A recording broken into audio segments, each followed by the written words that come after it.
ज्येष्ठ आंबेडकरवादी विचारवंत आणि साहित्यिक डॉक्टर कृष्णा किरवले यांची हत्या झाली आहे। कोल्हापुरातील राजेंद्रनगर परिसरामध्ये असलेल्या म्हाडा कॉलनीतील त्यांच्या राहत्या घरी खून झाल्याचं काल उघड झालंय।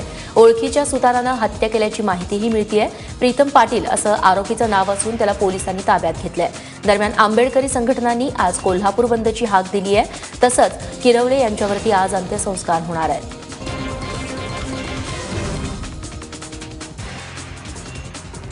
मुंबईमध्ये भारत पेट्रोलियम या पेट्रोल पंपावरती एका तरुणीनं फेसबुक लाईव्ह वरून तिथल्या कारभाराचा पर्दाफाश केलेला आहे।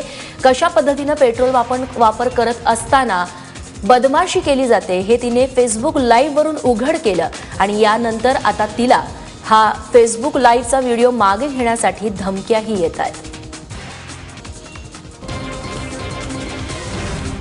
नोटबंदीच्या काळात 73 लाखांच्या जुन्या नोटा बदलून दिल्याच्या संशयावरून सीबीआयनं जळगाव जिल्हा बँकेच्या चोपडा शाखेत चौकशी केली।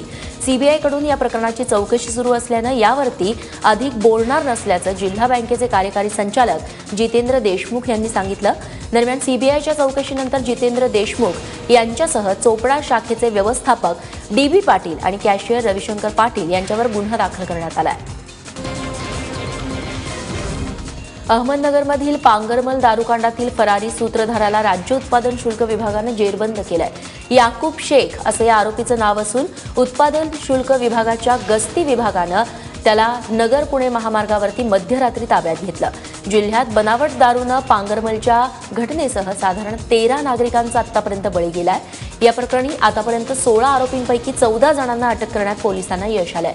तर झेडपीच्या नवनिर्वाचित सदस्य भाग्यश्री आणि वडील गोविंद मोकाटे हे अजूनही मोकाट आहेत। तर पंचायत समितीच्या सदस्य मंगल आव्हाडसह 3 जण पोलीस कोठडी त्यांना सुनावण्यात आलेली आहे, तर 11 जण न्यायालयीन कोठडीत आहेत। अहमदनगरमध्ये बनावट दारूकांड प्रकरणी पोलीस निरीक्षकासह 9 जणांवरती कारवाई करण्यात आली आहे। यात महिला फौजदारासह 2 पोलिसांना निलंबित करण्यात आलंय।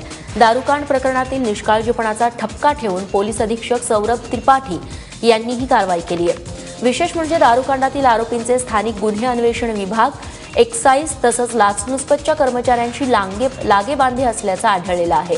परंतु दोषींऐवजी इतरांवरती कारवाई केल्याची चर्चा सध्या जनतेत सुरू आहे।